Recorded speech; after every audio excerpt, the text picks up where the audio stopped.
What's up, everybody? Hello, hello, hello.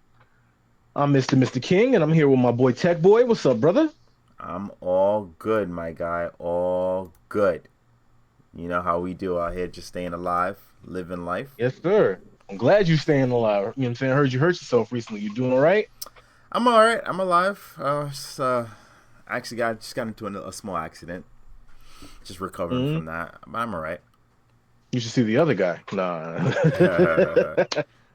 Thank I'm God he glad was you're okay okay. too. So you know, I'm glad y'all both okay, man. Just be careful same. out there. But yeah, man, lot of stuff is happening. We don't need to go too crazy with it. I ain't gonna hold you. I haven't you know this, I'm not necessarily popping and buzzing like I normally am. It's because I'm a little tired. The only reason why I'm a little tired is because I haven't been sleeping right. I haven't been sleeping right because between the last few days, shit has been happening. Last night, I think it was. Sony, no, the night before last, it was Monday going into Tuesday, right? The PlayStation Network was down for like 9, 10, 12 hours. It was down for like most of the day and most of the night until like maybe like 3 or 4 in the morning. How do I know that? Because I was like literally awake playing Dead Cells when it finally came back and was like, yo, Sony hasn't released a statement on it yet. Um, a lot of folks is like, oh, mumbling under their breath, oh, they got hacked again. They probably got hacked again because of what happened back in the day. And I'm not mad at them for that. Sony definitely had a breach of security and like definitely got hacked, and the whole entire PlayStation Online network was down for like 20 some days or like 12 days, something like that. But it was a while. So I Mhm. guess I get why people was kind of like going crazy with it. In the midst of that happening, I think it was last Tuesday, they released uh Terry Bogard, Street Fighter 6. I'm having a good time. I'm having Nice. a real good time with Terry. He's a bit of a monster. He's definitely not an S-list character as far as the characters are concerned.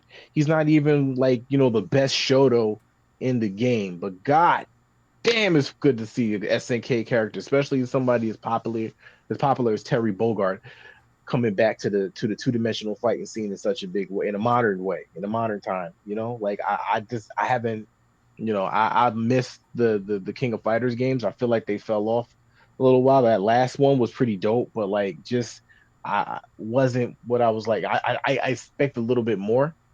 But I still play the hell out of it. Don't get me wrong. Though. King of Fighters, I think 15 was. eh, it was a nice step in the right direction after like 14, which was I too actually, but I just felt like 15 was kind of like, yo, we really are trying to come back. We really want to compete with Capcom. Please don't forget about us. We're nice. So I'm kind of hyped for that. I'm hyped to see the Capcom versus SNK, the Capcom versus series coming out, and I know they're doing a whole remake and like a updated, not remake, but a re-release of like their the Capcom versus SNK title. So I'm hyped to see those come back. They just did one with the Marvel vs. Capcom, which also came out last week. So like they had Marvel vs. Capcom, they had X-Men vs. Street. No, first they had Marvel superheroes. No, no, Mhm. first they had X-Men, then Mhm. Children of the Atom, then they had Marvel superheroes, then they had X-Men versus Street Fighter, then they had Marvel vs. Capcom 1, then they had Marvel vs. Capcom 2. For some reason, they have the arcade Punisher side scrolling beat 'em up, which was right up my alley. Having a good time with that, you know. But I don't. That's not even what's the craziest part. But I'm gonna hold that lesson for. I'm gonna hold that situation in my back pocket and pull it out when more appropriate. I heard Nintendo dropped Zelda recently, a new Zelda game, and I heard that somebody we know personally has been playing it. Just gave it a shot. Um, that person. Who was that? Who's Who's that playing guy? that game? Who's been recently Who's picking up Zelda games? who's been who's been well, not recently picking up. I've played every Zelda game that's ever been released, I believe. Like every every single one. All the Switch ones, the Dynasty Warrior type ones, the original, the 2Ds, The Zelda before they were Zeldas, I've played all of them. This one is Uh, actually, I like the idea. I think they came out and they tried something different, and I think it's a base hit. It's not a home run, but it's a base hit. It's a good try at what they were trying to put together. So Different the how though? Like it's not like the top down stuff, or like a love letter to like the 16-bit Zeldas. It is. It is. But the difference is in every other Zelda game, you're playing as Link. In this Zelda game, you're playing as Zelda. Well, yeah, in every other game, you're playing as Link, with some exceptions. Some But exceptions, like that weird ass CDI game that came out back in like the 90s. Yeah. so, for the most part, you're playing as Link. In this one, you see Link throughout the game, but you do play with him for the first, I don't know, 5 minutes, and then you're no longer playing with him. And I like it because the last one, though, I think it was the Link's Awakening or Yeah, a Link to the it was Link. Past. It was like a remake of Link's Awakening, the one on Game Boy. Yes, it was a remake to Link's Awakening. Um, it has the same style, which is pretty cool. Awesome. The same So exact that style. that's So what got me asking that question. Like I thought it was like I think in that I won't say universe, but I guess that particular continuum, the Link's Awakening continuum. that's what it looks like. I have to do more research to confirm, but that's what it looks like. And when I just can't remember what Ganon looked like in the last one, which is why I say that. If he looks the same, then it's probably the same. But let's say it is a continuation. After you beat him, Hmm. then he gets whisked away into the abyss, and you have to play as Zelda and basically save Hyrule, which is cool. I mean, you're always saving Hyrule, but you're always doing it as this male character. It's nice to let Zelda get some play. The only real critique I have is I wish I could just take that staff that she has and hit somebody. Sometimes it's just nice when something's flying at me to just hit them instead of having to summon something, because you get a gauge, and I forgot what the gauge is called, but you can actually turn into a shadow version of Link, which is cool, but it doesn't last long. So after it runs out, now you have to summon creatures to fight for you. I love the idea of being a summoner. Mm, If I could be a summoner in every game, I would, but I still need to be able to defend myself. So I agree I'm with still that. trying to figure that out. But it's a cool game. It's the story's really good. I love all the characters. I love how they made they changed up a lot of the characters, and they took characters from the other Zelda games to bring them into this universe, which I thought was phenomenal. Different species to bring them into the universe. They did a good job. I like when they do that kind of stuff. Yeah, That's me that. too. I haven't played. It's been a long time since I played Zelda. I have to get a Switch. I have to. it's worth it. I mean, I would wait because we're probably going to be getting a new one soon. Just like if you're thinking about getting a PlayStation Pro, I mean, what the PlayStation 4 Pro came out, and then what was it, like a year later or 2 years later, the PlayStation 5 came out. So the Pro Right. is out right now. So we're probably seeing the PlayStation 6 in the next couple of years. I would just wait because next gen is right around the corner. I wouldn't be surprised if we get announcements for the new Switch, new Xbox, and new PlayStation next year, the end of next year. I wouldn't be surprised at all. I'm in the same camp with you. I wouldn't even be surprised if we started hearing stuff like as early as like the summer of next Mm, year, it's 2025. We should start hearing things about the new generation, the next generation. And mm-hmm. I don't. I agree with you. I've never been real keen on getting pro systems. I think that they're dope, and like I'm not taking away from anybody that wants that experience. Mm-hmm. I I just I've never seen a pro system release to your point when the next gen system wasn't around the corner. Mm-hmm. Like it was like I think 2 years or maybe even a year. It wasn't very long before when the PS4 Pro came out that we Mm-hmm. started hearing about PlayStation 5. And something else to think about too. Most people don't have honestly, most people don't have televisions that could keep up with a PS5, a regular PS5, realistically speaking, right? Like Hmm. the PS5 can do a lot more than what most people's TVs can show. So the Pro, Right. yeah, you're getting better graphics, but can you see the better graphics? Is the fidelity And the you and I have same? talked about this. Mm-hmm. I don't have the biggest television. You Mm-hmm. know, I got a 65, little humble 65 incher, but Yours is it's bigger pretty than rich. mine. Mine is only 55, so. It's still pretty like I won't say new. Like I got it Mm-hmm. the same time I got the PlayStation. Mm-hmm. So visually speaking, I've seen significant changes, especially from playing a lot of PlayStation 4 recently. Oh, of Significant course. changes in the quality and stuff. And like just looking at I was telling you I was playing that particular game that I'm going to mention later today. Mm-hmm. And just maybe it was the update, or maybe I just haven't been really paying attention. But the details on my character, I can literally see their sweat glands. I can see like skin pores. It's getting really out of hand how visually like advanced, I Yeah. guess, PlayStation and and video game systems in general have become. I don't know what people are searching for these days when I hear these dudes talking about like, oh, you should get PC because the graphics and the visuals are so much better. Or the dudes who are like, what's it called? You gotta get the PlayStation 4, you gotta get the PS5 Pro, man. Like you're not getting all the 8Ks and the 9K and the 16K. Like, They're bro, not. I mean, they're not wrong, but you don't really need it, what especially if what you don't else do have a you need TV to that can see? support it. No, no, it's a big difference. It's a really big difference, but you won't see it unless you have all the hardware, which includes cables and wiring. I mean, wiring and a television.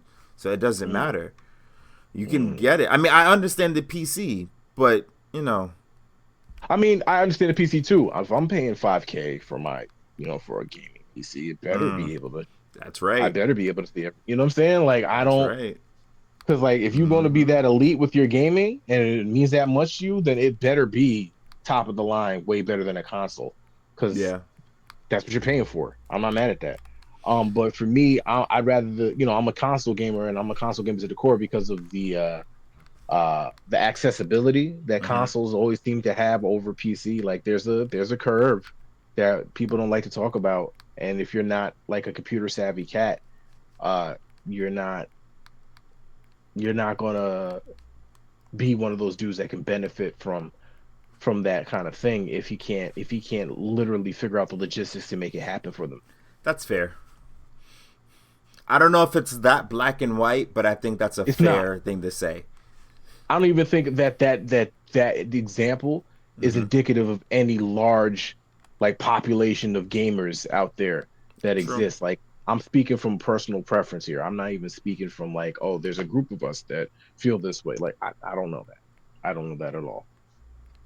Well, Yeah, my I JD mean, Vance. but it's Anyway, not like you're just one not. shot. Just one shot. Yeah, Go go. but it's not like you're speaking from a place of realism, right? It Hmm. doesn't matter if you're speaking for an entire community or yourself. This is what you physically see. And if you Hmm. see it, if this is something that you recognize or this is something you feel, there's other people in the community that feel the same way. So it's not like this is some far fetched idea. No, it's a lot of like Fish likes his gaming PC. He anything he's doing on Xbox, he does on his gaming PC. I think he Yeah. did it because he was I don't he's either too lazy or too cheap to buy the newest Xbox, but he likes his gaming PC. I hear him. I personally I have a gaming PC. I never use it. I feel like this I if you really look at it, if you really pay attention, and we're not talking about like top tier games. If you're talking about just like a regular game, right? Like a regular maybe a third party game, you will find the best third party games on Steam on PC.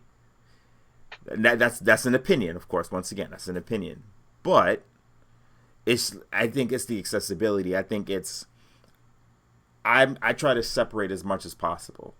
So I like to just go to the office, put on the PlayStation, and do that. I for some That. reason it's just like when I go on a computer to play a game, I feel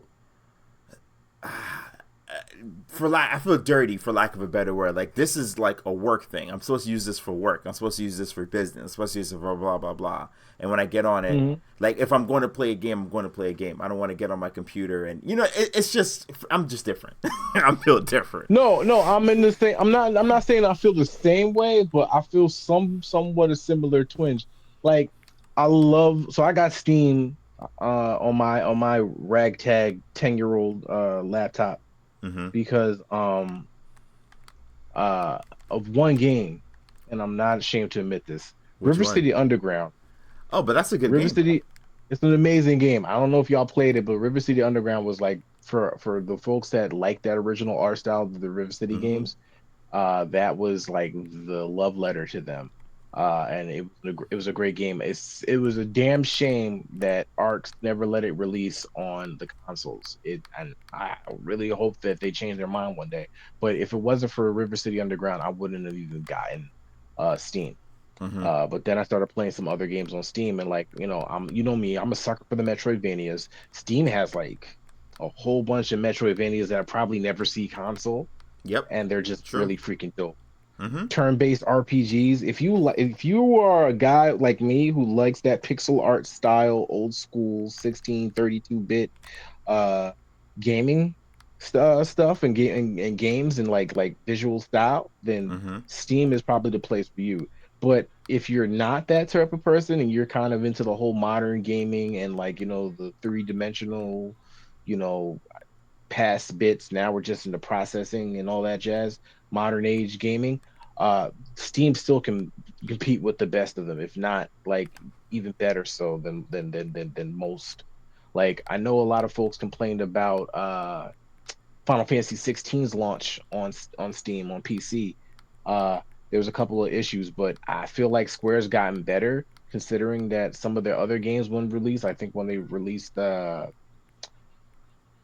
was it? Uh, I want to say I want to say seven remake, but no, they didn't release seven remake yet. There was another big name Final Fantasy game that was released recently that kind of went On Steam. on Steam, not recently, but like the last 5 years, that had a couple of hiccups with it, and it took them a while before they got it like fixed up and running.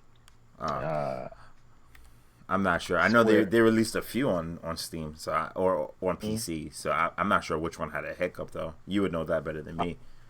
Well, the modern ones, uh, you know, Modern, there's like more after 12 modern. modern, Yeah, or like more after. Oh, my God, modern like after 10. Yeah, yikes! yeah, I can't believe I said that. Like, me ooh, neither. Me neither. made me gross. I feel like it was I want to say the Origins one, the one that played like a Souls game, the Oh, one that you and I were playing for a little while. Final Fantasy one. Yeah, Oh yeah, that like was horrible. yeah. With issues. Sorry, with issues. It was bad, but that wasn't just PC. That was everywhere. Oh yeah, that was true. There was some visual promises made in the at the game show that weren't delivered on when they came home to console. It was like what is that thing called? What was that game? The Grand Theft Auto killer. Uh, Oh, Saints Row. no, not Saints Row, the other one. Which The one other that one? came out, the one that had like the crazy impressive demo with the hacking. Oh, Watch Dogs. Watch Dogs. The Watch first one Dogs. was the second. The first one was okay. The The second second one was one crazy. was crazy. The third one has so much potential, and that's where I leave it. That's one of my favorite franchises of all times because of the type of game it is. But we can move on to your point. Go ahead. I'm listening. I was Disappointed, gonna but listening. like it's just I get that, there's some folks that have like issues with the lack of certain type of single player experiences that Steam uh has to bring over, but it's not necessarily Steam, it's the developers themselves having a hard time porting this stuff, which kind of like brings me to wonder like cuz like these dudes are like literally making uh these games Hmm. specifically with consoles in mind, not necessarily, creating that space and that bandwidth of the game for with the PC engine in mind. And that kind of makes me wonder like where's the disconnect happening and why aren't these games like getting developed simultaneously like they were 10, 12 years ago? So I can answer a lot of that. I don't think there's a disconnect. It's so if you were to develop the game, if you're to develop the game on multiple consoles at a time, you're diverting resources to get the to develop them for different platforms. So if it's going to be released on Xbox and PlayStation, you're using a lot of the same resources. The graphics would be the graphics, the art would be the art, the music would be the music. But when you're getting the servers ready, it's different resources that's being used. And a lot of Mm, games don't know if they're going to go to PC or if they're going to go to console. Like it's the plan, but the plan is first. It's the MVP, the minimum viable product. That's how all games are now. They get the bare minimum of what they can do, where players won't complain, and put that out. And the first 10 patches that they're gonna, not patches because that's after there's an issue. So the first 10 updates, they know what they are already. They've probably started working on 9 of them before the game was even released. But they get the minimum viable that people are gonna play. So now they Ghost of Tsushima, for example, right? That came mhm. out, good game, stellar graphics. Wasn't the game that they were expecting to release when it was released. Got a bunch of updates. I think even when the game dropped, we got a massive update because from them packaging it to then get to the release date, updates happened. Mm. Things that they knew they wanted to add to the game, they threw into the game because they had the time to do so. So it's that kind of thing. And then years later, they got it right on PC, but it just took them time to get to build the base, get it together, and it was licensing and a whole bunch of stuff. But it wasn't like a snap the fingers. It was like a lot of work went into it to get it to be right for PC. So Right. kind of that kind of a thing. So the mindset isn't necessarily wrong, but there's just so much more that goes into it, and it's not like an easy fix. Like I'm saying, if you want to add a new character into a game, that's not like a day of work. That's months of work to get Yeah, a I'm new hearing character into a game, right? And this is just like it could just be an NPC. It's months of work to get the art, the music, sound effects, where he's going to be, voice so acting. voice acting. You have to completely change the setting. It's a lot of work. So it's just something to keep in mind. As a programmer, I can tell you that, though I don't program on games, thank God. Well, that puts things in perspective for me because I always was wondering like what's taking them so long to come out with characters for like games like Tekken 8 or in Mm, this case Street Fighter 6, like what's going on with that kind of stuff. And it's like, just hearing that it makes more sense. They have right. like animation standards and stuff like that they Mm-hmm. have to adhere to. They got to make sure that the character wasn't broken. There's all this like testing that has to go into play. Then they have to create the stage, the music, and then make sure the voice is syncing with the attack. So yeah, I can see how Yeah. that's much more of an involved process. It's just we uploaded him from 7 and we just like redid his model so he Right. looks HD and sent him on his way. And if you look at games like not it's not Inhuman, it's Injustice, where in the start of the fight they all have a conversation. The characters talk to each other. Now you have to get all the other characters in, the voice actors in, to get more voices going. And you have to, Exactly. right. So it's a lot. And I'm thinking when we say this, it's like Brawlhalla, right? Every season, Brawlhalla. I don't know if you know what that is, Oh but man, you talking to me. I'm nice at Brawlhalla like this. I you should play Little Jamal. I mean, him and my twin brothers, they probably give you the smoke. Well, my twin brothers are I'm with cheaters. it. I hate playing with them. I hate it because they just tag up on everybody. What they're supposed to do, but it drives me insane. Here nor there. So with Brawlhalla, every new season, it's a new stage, new colors, new character skins. Sometimes a brand new character. Uh, Hmm. and what they'll do is they'll take a character from the game already, and this is the base, and then they'll rewrap him and make another character. Like so, they added Ezio. I can't remember who he is modeled after, but they grabbed the skin, they changed the skin, then they changed. He'll use the same weapons, but his animations will be different, and that took them, that whole time to figure out exactly what he's gonna do. As somebody that frequent between Michelangelo and Leonardo in Brawlhalla, I get it Yeah, right. because I know they're just modeled off of other characters that already exist. Mm-hmm. But even with that, it took them so long to get it done. Right? It's not like they could, like, realistically speaking, right? They could just take a character, change the skins, and put the character out. Right? They Mhm. could. It's possible. With minimum editing, with minimal coding, it's possible. But is that really what people want? It's Because I not what they don't. want. That's I why don't. we. That's what happened with both PlayStation. That's what happened both Tekken 8 and Street Fighter 6.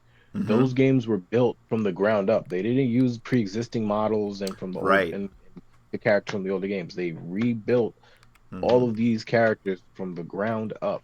So it was really an impressive bit of work.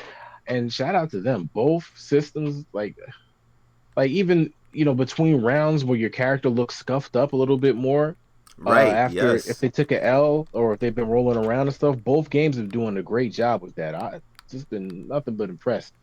Mm-hmm. Um, I know I was going to talk about something else, something that happened. Game. There was a game that had came out. I was supposed to like discuss, but I forgot the title. But it was like a new 32, well, not 32-bit, but like it's one of the new pixel art games that you know that I'm a sucker for. I'll have to do some more research to come back to that bad boy. But Okay. I'm sure it's a good I one. I have to talk about it. I Let's I have to let's talk talk about the about reason I've been falling asleep. The reason it. I'm not my most rosy self tonight. Yo, first of all, Baldur's Gate 3 has no right being as good as it is in 2024, having been released in 2023. I took a break from this game, Mm-hmm. not because I wanted to, because I was like, I'm not playing other things. I can't play I can't can't dedicate myself to Final Fantasy VII Rebirth if Baldur's Gate 3 is on my hard drive. I gotta get it off because I'm always going to be tempted to go back to Faerun and That's deal with fair. the Illithids. Mm-hmm. It's that good. If you are an player, if you are a Dungeons and Dragons head, this scratches the itch in such a way that I've not found enough time to not be like, okay, I'm just gonna continue one of my old games and just call it a day. Like, let me just finish this run that I had going back in July. Let me just finish this character off because like I just created the character. Let me end the game now. Now let me start again from the top. Nice. And that's always been the energy for Baldur's Gate 3. Now, when I tell you that they released a a modding engine for the game in this latest patch 7 update. First of all, the guys on PC and Mac are spoiled right now because the access to mods that they have is ridiculous. The stuff that they can do, forget it. But for what they gave console players is nothing to sneeze at. Nothing to sneeze at. It's not as robust as the PC and Mac game as far as like the access to what mods you're allowed to bring into your game. But gravy. All right, hold on. Slow down. You're talking really fast. Hold on. I'm sorry. So, are you saying that this game has mods on console? Mods on console. I play on PlayStation 5. We know how Sony feels about modding. That's unheard That's of. why exactly. This is beyond. That's There's a reason why we crazy. can't have Hulk running around in the middle of San Andreas I and and know. and um I know. I was right and about and to say Spider that. Man. can you imagine if we got mods in any other game? If we got the GTA mods, if we got the Spider-Man mod, the Miles Morales mods, oh my goodness, the Aloy mods, Horizon. What? The last thing I saw, the last number I saw as far as the mods available for console was 68. 3 pages worth of mods. That's crazy. Most of them were cosmetics, dice, but a lot of them were cool stuff.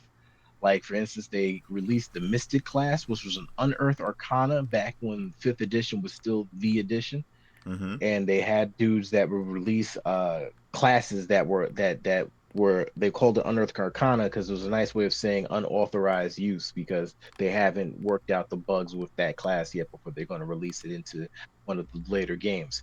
And eventually they couldn't even Fair. really use the Mystic class. They broke that subclass into three different characters, three different subclasses.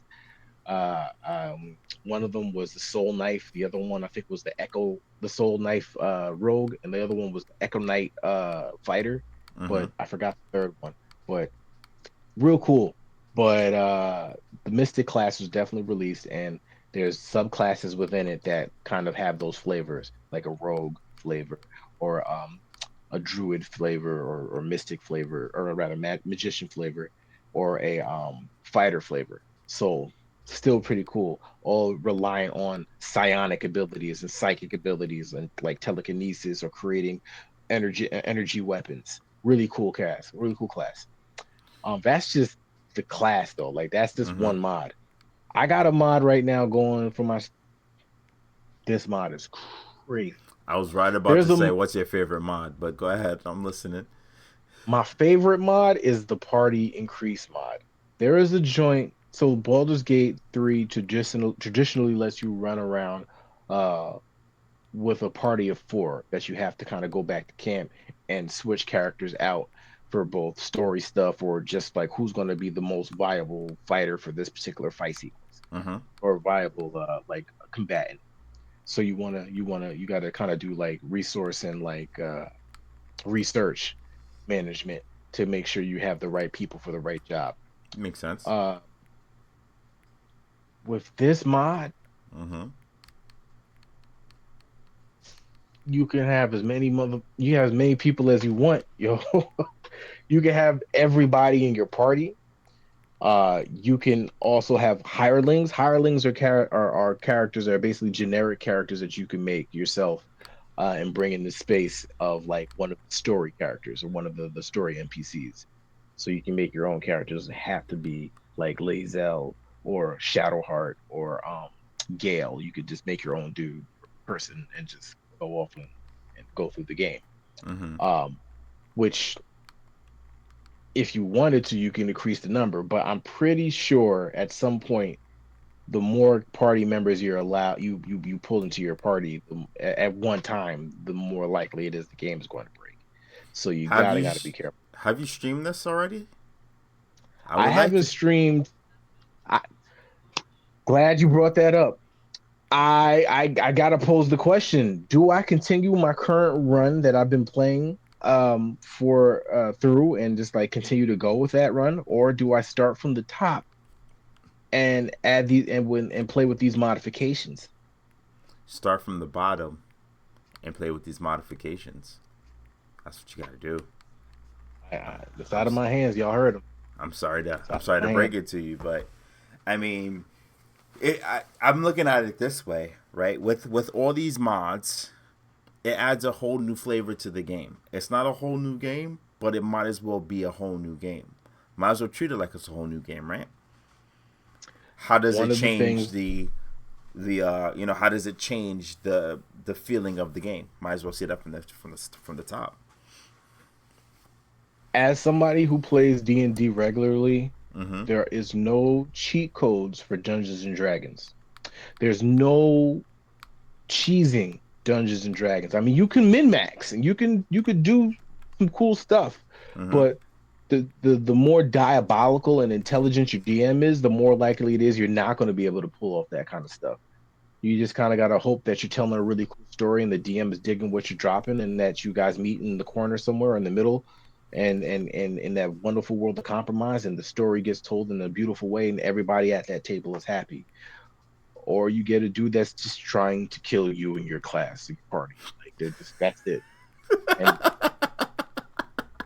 but you can't cheese D&D the same way you can Right. cheese Baldur's Gate 3. And that's kind of what Baldur's Gate 3 is. It's like if you could cheese Dungeons and Dragons, if you could be cheap in Dungeons and Dragons, Mm-hmm. how would you do it? Here's the kits. And that's kind of what it is. It's like for all of those times I lost because of shitty dice rolls and whatever have you. I got all my characters to a point where now they're not affected by shitty dice rolls, and we just mow through everything that's not us. Nice. Like the fact that I have seven. So right now I just started a personal game over just because I wanted to see how the mods work, and I didn't want to mess up any of my current saves. Uh-huh. Uh, I'm running around with seven characters. I have my main character that I created, which is ironically the same dude that I create all the time. I make monks, y'all. Why a That's what I monk? do. I'm because they hit so hard. Like monks are already kind of cool in Dungeons and Dragons, but they're Mm-hmm. not the best fighters in Dungeons and Dragons right now. At least not in fifth edition. Okay. They might be different now in D&D 1, but I haven't done enough research yet. But uh, So I don't want to change mhm. subjects, but I want to change subjects a little bit. I don't know much about D&D. It was never really. I don't want to say I'm not really into it. I was just like never really introduced to it. So can you just like give me a really brief overview on what it is, why it's so popular, why does it grab everyone's attention? Is it? It sounds like you said roll the dice. So is it a board game? Is it a console game with digital dice? Like, go ahead. I'm sorry. I'm listening. Started off as a board dude by the name of Gary Gygax, I believe, created it in I want to say 1978. God, don't kill me. I'm probably gonna get destroyed by the internet if I got this wrong. But yes, dude named Gary Gygax created the game. He there was other systems. There was another system involved that combined like its own like it was like a different fighting system that he pulled from another game into another game that already kind of existed that he made that was about surviving in like a fantasy kind of world kind of deal. And he kind of just pulled it together. But the original Dungeons and Dragons was called Dungeons and Dragons because there was no real like setting outside of the dungeon that you were in. You would create a character and you would go into these death dungeons that potentially had dragons in them, but also other creatures and stuff. And the goal was to get to the treasure and find some sort of level of immortality. And these dungeons were designed to destroy you, traps, uh, ambushes, and then of course dragons. So yeah, it became a pretty cool game, and people just had it was a really crunchy game, but it was what it was back in the day. But people fear what they don't understand, and a lot of religious nuts at the time. We saw a big rise in anti D&D sentiment because of the way that the dice were shaped, the creatures that you fought. Um, were heavily borrowing from religious uh monsters and deities and stuff like that, and people and for whatever have you, you had the a specific crowd of folks that were just like really anti Dungeons and Dragons, and so like there was a big satanic panic that got that's what they called it, that happened, and D&D kind of fell out of popularity. But D&D was played by mostly dudes who were like otherwise birds or outcasts and kind of on the outside looking in, and wasn't necessarily a popular type of game because it required not just you being able to do math really well on the fly, but also required you to kind of like concentrate on, creating a character that was like efficient in doing what it was supposed to do, which was at the time in the original Dungeons and Dragons, murdering things and staying alive. Mm. And very heavy game. Second edition gets released and it becomes a little bit more close to what we've seen in things like Lord of the Rings. There's a setting now. There's reasons. There's stakes on why characters are going to specific dungeons. There's Mm-hmm. emphasis on alignment, like what kind of character you are. Like are you a good dude? Are you unscrupulous dude? Are you an evil dude? Et cetera, et cetera. And that's when the whole role playing element came into play. So structurally speaking, we have what's basically going to be the gist of what Dungeons and Dragons is going to be moving forward. Dungeons and Dragons Second Edition or Dungeons and Dragons Advanced Dungeons and Dragons. That's what they call it. But yeah, so essentially, you had this dungeon master who creates these settings. Now, that's through the rules of the book, like from the books that they had out there. They had a dungeon master guide that gave you all of the rules for how you would play the game and how the game's supposed to be played. And it was up to you whether or not you would honor all of them or make adjustments where necessary for both convenience and for like to mitigate uh people abusing the system so you couldn't cheese, which is Mm-hmm. why like it's such a big deal with Baldur's Gate. So these settings were really like based off of different like already existing landscapes and stuff like that, to the point where Mm-hmm. some were like actually created to kind of like be the official space for that. A lot of folks call the space where most of your games take place the Forgotten Realms. That's pretty much the universe where Faerun exists and the planet Toril exists, and where all of like where Faerun and so much stuff. It's like a lot of lore. I'm not Mm-hmm. gonna get into that, but the game basically sets you up where the dungeon master creates the setting, creates the universe, creates the world around you, and creates the scenario and the why Mm-hmm. you have like your party needs to go on these adventures. And then you, as a player, you create your character, and that character has a background that may or may not have been affected by events that happen in that game or in that lore that the dungeon master created. Mm-hmm. um, and the choices and actions that that character makes ultimately affects the world in different ways, both positive and negative. And you make those choices, and you don't make those choices as you yourself. You make those choices as your character. Your character is the one who is in this scenario, not you. So you're not. So there's a lot of folks that play their characters kind of like, well, it's what my character would do, to be dickheads. 9 times out of 10, those guys are just being dickheads, and they need an excuse to channel a character that allow them to be a dickhead without consequence. That makes sense. So that's none of my business. That's the people play the game for different reasons. So let me Um, ask you this real quick. What mhm. what kind of what brought you into the game, and why are you still in the game the way you are? my my neighbor, and at the time one of my best friends, still is one of my best friends. I love that guy. I hope he's all right, man. Buddy of mine named Seamus had a birthday party, and he was turning, think, 9, and his cousin Sebastian was playing. He was like 11 or 10. Sebastian wasn't too much older, and I was like 11. Like I was like 11 at the time, 12, I think. And I think that's the age you're supposed to join Dungeons and Dragons, 12, Right. 12 and up. But yeah, but we all ended up playing one night, and it was at his birthday party. I'll never forget it because we were supposed to hang out. We played video games. We were like eating and like just bullshit. We're doing what you would do at a sleepover with a bunch of kids, like a bunch of dudes, like a bunch of like 9-year-olds, 9 to 12-year-old hanging out. So his cousin starts the game, and we started that game at like 9 that night. We didn't stop playing until like 7 that morning. Wow. It was the first time I ever played it.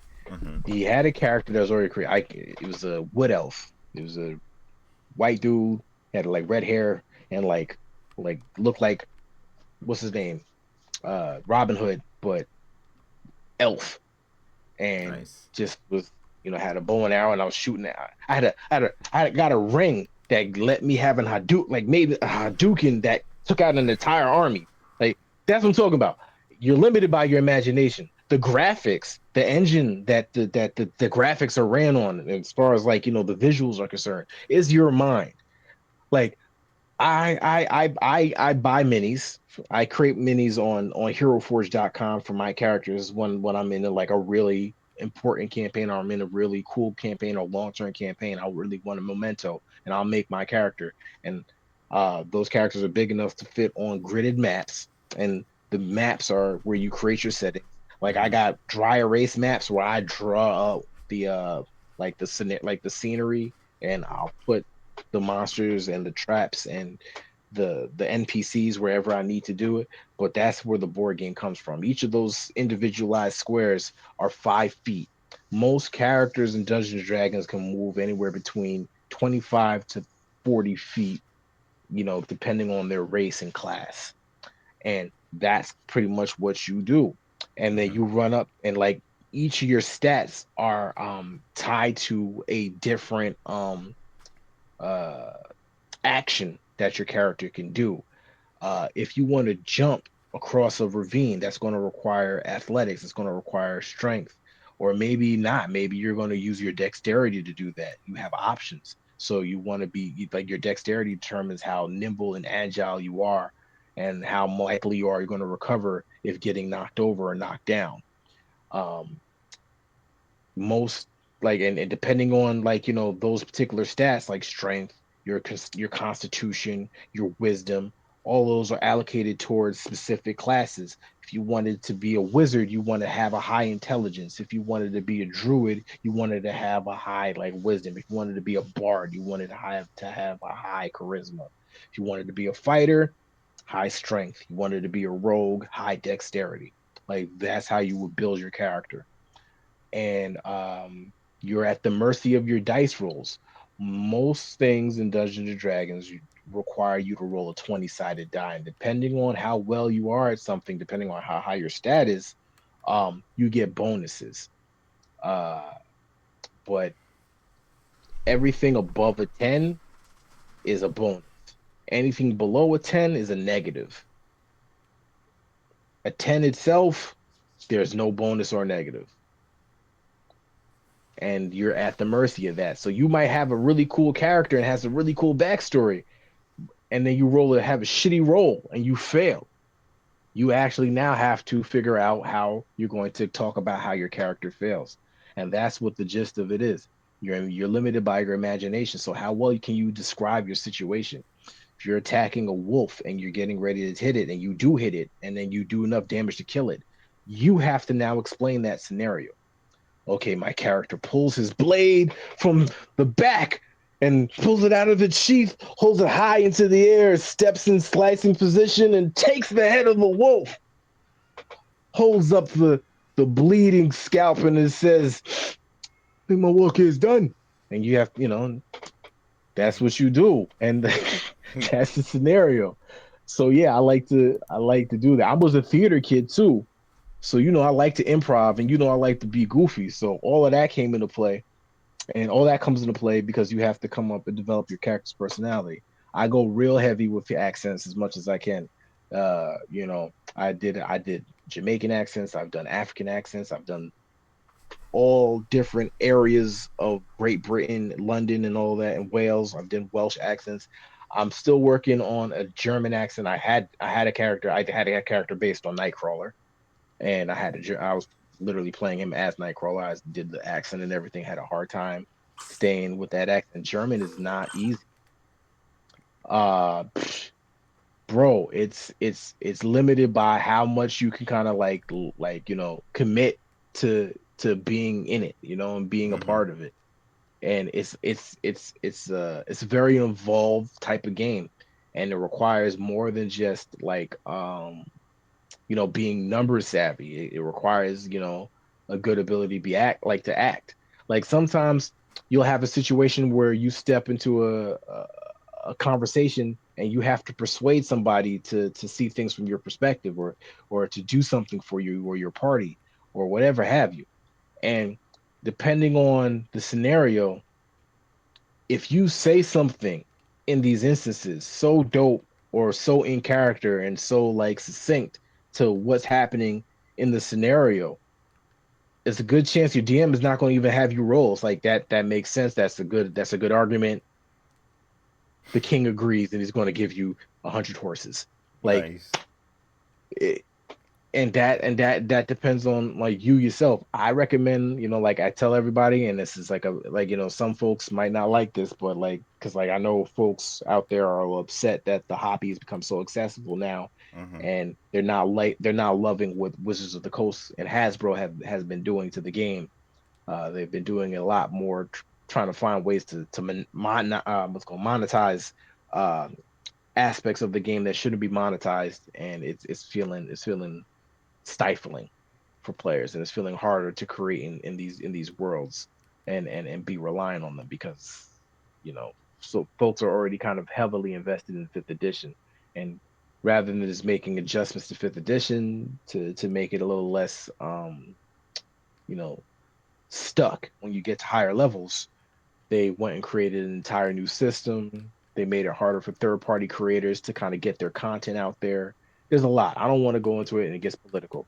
They Hasbro and Wizards of the Coast can do better by the customer and by their employees, but that's none of my business. Um, long story short, though, Mm-hmm. as long as there are folks in my life that are willing to pretend to be other people and roll these math rocks with me, I'm probably gonna be playing Dungeons and Dragons. I don't think there's anything wrong with that. And I hope I can get you in, man. I hope that you could be somebody that might actually enjoy it. I think you would. I think you have an adventurous spirit, and I think you like to be immersed in those type of spaces